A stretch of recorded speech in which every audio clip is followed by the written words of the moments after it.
Ok. Même si ce sera pas exactement... Ah, ok, c'est ici. Je vais l'enlever, ça. Ah, parfait. Ouais, et vous avez comme un template ici, là, délitez-le. Si vous voulez voir ce que vous faites. Parce que sinon, ça risque de pas être très concluant. C'est que je vais importer ça. Puis normalement, je devrais l'avoir. Je crois que c'est layer 2. Ouais, c'est layer 2 ici. Là, ça fait ça parce que il y a de la transparence. En le fond, j'ai importé un TGA, puis ce TGA là, il y a une transparence dessus. Puis c'est pas la bonne map non plus. Là. Je vais essayer de vous sortir la bonne map bien vite. Là. Ah, il est terminé. Fait que je vais aller par une décimation ici. Pre-process current. Il est en train de m'optimiser ça. Il est rendu à 400 000. Ça va probablement plus se passer vite. Voilà. Parfait. Puis, je vais me réessayer. Ça devrait bien aller normalement. Oui. Oui, bon. Voilà, voilà. Ok, puis ça tombe bien en plus parce qu'il y a les petits artefacts.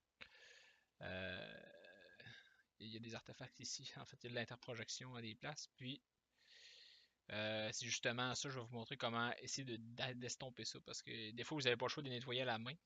Mais si vous pouvez vous l'éviter, c'est toujours ben le fun. Ah, puis je pense que je sais pourquoi ça fait ça aussi. Je vais regarder ça. Je pense que ça se peut, c'est parce que j'ai deux modèles un par-dessus l'autre. Ça se pourrait bien.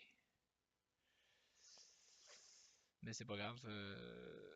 Ce qui est important, c'est surtout de vous montrer en fait comment éviter ces petites coquilles-là ici là, qui se passent. Je vais aller la loader. Ici comme ça dans. Ça ici, ça ici, ça ici. Ça c'est mon tissu. Ça sera pas trop long. Il va ouvrir. Vas-y, ouvre, ouvre. Oh, c'est un petit peu lent. Je pense que Zebrush est fatigué. Ah, ok. Wouhou. Bon. Vous voyez ici, ça c'est comme l'interférence. Vous voyez, ça c'est nice. Ça c'est ma job de pli baké mélangé avec mon travail de micro-pli. Fait que tu sais, j'ai comme des teats là-dedans, j'ai comme du contenu dans ma texture. Tandis que j'ai des places plus lisses ici où est-ce qu'on retrouve rien, aucune information. Ça veut se faire remplir d'informations. Ça ici, ça a commencé déjà. Mais ces genres de petits artefacts-là, comment qu'on les évite dans Xnormal, tout simplement, c'est. Puis il y a plein de. Il y a plein de ces settings-là dans toutes les solutions, ou pratiquement toutes les solutions à part ZBrush de baking. C'est dans Low Definition Mesh ici. Oh, si bolin, c'est rare que je le vois aussi. Ça lui tente pas tant que ça. Euh, vous avez maximum frontal ray distance puis maximum rear distance. Ces settings-là, vous devez les changer. Moi, souvent, c'est bizarre. C'est soit que ça marche bien à point 1, ou c'est une catastrophe à point 1, ou soit que ça marche super bien à point 1, ou soit que ça marche super bien à point 9, puis c'est une catastrophe à point 9. Ça dépend. J'essaie les deux, souvent. Je pense que ça dépend du scale de votre objet. Fait que je vais juste le réessayer. Je vais regarder, c'est surtout le point d'intérêt qui m'intéresse, c'est l'intérieur du pli.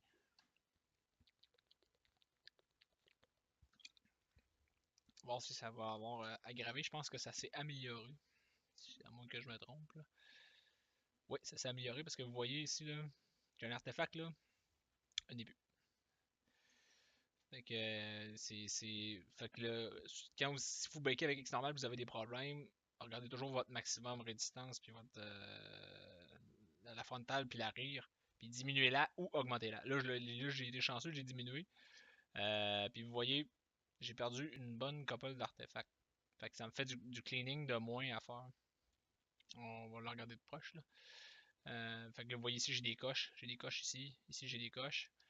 Je vais juste la dupliquer. Duplicate. Oui. Puis je vais aller la reloader. Wop, wop, wop, wop, wop. Ouais, update. Bon, vous allez le voir dans l'update. Regardez. Oh, ok. Bon, mieux là. Mieux, j'ai pas mal moins de petites coches. Puis de moins de petits artefacts de baking. Fait que pour ça, c'est un gros win. Fait que rappelez-vous toujours de ça, dans le fond, si vous avez des problèmes. Fait que je vais aller chercher cette map-là, puis je vais aller chercher l'ambient occlusion. Fait que l'ambient occlusion, ça c'est une map qui est super importante pour vous autres aussi. Ça vous permet de driver les effets procéduraux. Ça vous permet juste comme une bonne base de coloration. C'est certain qu'un ambient occlusion, c'est toujours bien winner. L'ambient occlusion, l'anti-aliasing, on la laisse à 1. Pas besoin de l'augmenter. On verra pas assez d'effets. Ça vaudra pas assez la peine. Euh, donc, vous gardez là à 1. C'est bien correct. Puis ce que j'aime d'X Normal, c'est son ambient occlusion. Je trouve qu'il fait vraiment une belle job d'ambient occlusion. Il va vraiment chercher loin dans les cavités. Puis je trouve ça très chouette. Puis une couple de settings qu'on peut jouer avec aussi. Fait que je vais créer mon ambient occlusion. Je vais aller la setuper je vais aller la setuper dans Mary. Puis ensuite, je pense que ça va conclure ma présentation. Vous avez été bien patient de m'écouter parler pendant presque 2 heures. Pas qu'on n'a pas de fun, mais tant file. Vas-y. Ça devrait avoir bientôt terminé. Je vais juste m'assurer de quelque chose. Ça se pourrait qu'il me le sorte inversé comme ça. Là. Je vais regarder. Delete. Faut que je le mette à la poubelle, absolument. Ah non. Ok, non, ça c'est le. Oui, ok. Je juste delete tout simplement, puis ça fonctionne. Mary puis Substance, ça ressemble quand même beaucoup. Là. Si vous êtes bon dans un, vous allez être bon dans l'autre, d'après moi. C'est un peu comme ZBrush puis Modbox. Si vous êtes bon dans Modbox, vous allez être bon dans ZBrush et vice-versa. Vous voyez, ça ici, dans le fond, ça c'est ma pièce de tissu qui embarque par-dessus. Fait que c'est pour ça que ça fait ça. Je pense qu'on ne le verra pas vraiment. Mais c'est surtout cette portion-là qui m'intéresse particulièrement. Puis là, je vois que ça a quand même bien sorti. Je ne mettrai pas ça à 100%, là. Mais c'est des informations d'occlusion que je trouve qui sont bien intéressantes. Fait que j'ai terminé ça. Puis là, maintenant, ensuite, je vais aller dans Mary. Puis je vais aller dans mes layers ici. Je vais faire import into layer stack. Puis je vais aller chercher mon occlusion. Ici. Comme ça. Oui, puis c'est vrai. Ouais, ok. Occlusion ici, comme ça. Import. Oui, voilà. Successfully imported one image. Bravo. Super. Voilà. Fait que là, ici, j'ai mon occlusion que j'ai baké dans X normal. Puis là, c'est pour ça que je vous dis genre que ultimement, les micro-détails que vous ne faites pas tous les micro-détails que vous ne gardez, que vous ne faites pas dans Substance ne peuvent pas être capturés par le baking. Dans le fond, l'ambient occlusion, il n'ira pas le chercher, le normal il n'ira pas le chercher. Fait que c'est comme un peu quelque chose que vous vous privez de si vous le faites pas dans la sculpture. Mais est-ce qu'au bout du compte, ça va paraître? Je suis pas tant sûr. C'est juste que on sent même ma job de relief dans mon ambient occlusion. C'est ça qui m'intéresse justement. C'est que je veux, à partir d'un détail sculpté, avoir le maximum. Je ne sais pas encore sorti, puis je peux le faire juste pour terminer. Là. Une dernière affaire, puis après ça, je vous laisse partir. C'est juste pour vous rappeler, dans le fond, le masking. Si je fais mask by cavity, vous en rappelez. Hop, ici comme ça, fait que là, je vais aller me chercher une cavity map. C'est sûr que, par contre, celui-là, il y a déjà des couleurs dessus. Ah non, ils sont plus là. Fait que je vais juste me faire un color fill object en noir. Ah, c'est vrai, ça marchera pas parce que j'ai des layers dessus. Ah, ok. Comme ça, je vais prendre juste un brush standard. Comme ça. Ça marche pas. Ah, parce que mon RGB est pas activé. Ça marche pas plus, c'est pas grave. Sinon. Ah? Ah ouais, c'est peut-être ça. C'est peut-être juste que. Non, on dirait qu'il est comme. C'est pas grave, je vais. Il m'a fait ça la dernière fois, puis exactement avec vous autres en plus. Il m'avait fait ça.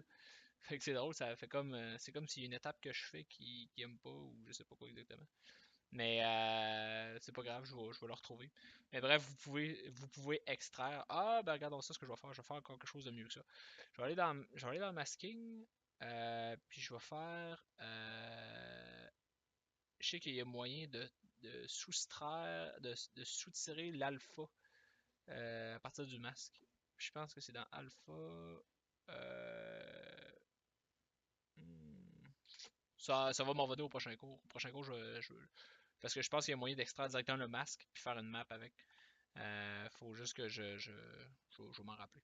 Mais bref, vous pouvez exporter cette map-là aussi de ce que j'appelle une map de curvature, puis l'emmener aussi dans Mary. On va le faire aussi la semaine prochaine. Fait que c'est tout pour aujourd'hui au niveau du blabla. Dans le fond, ce que je m'attends pour le prochain travail qui va être à remettre, je vais le retourner dans mon PowerPoint. Oui, dans le fond, vous voyez, c'est des grosses instructions. Dans le fond, juste un screenshot de votre squelette d'animation avec votre modèle en transparence dessus. Dans le fond, juste je vois votre squelette dans votre surface pour le dimanche le 2 avril. Puis dans le fond, se construire un squelette d'animation à partir de solutions automatisées ou des moyens manuels. C'est comme vous voulez. C'est vous autres qui choisissez. Fait que c'est tout. Merci pour votre patience. Puis merci à Patrice pour le petit coup de main en création de bande. C'est sûr, je suis pas calé là-dedans, mais j'essaie quand même de vous montrer ce que je connais pour faire mener à bien votre projet. Merci tout le monde.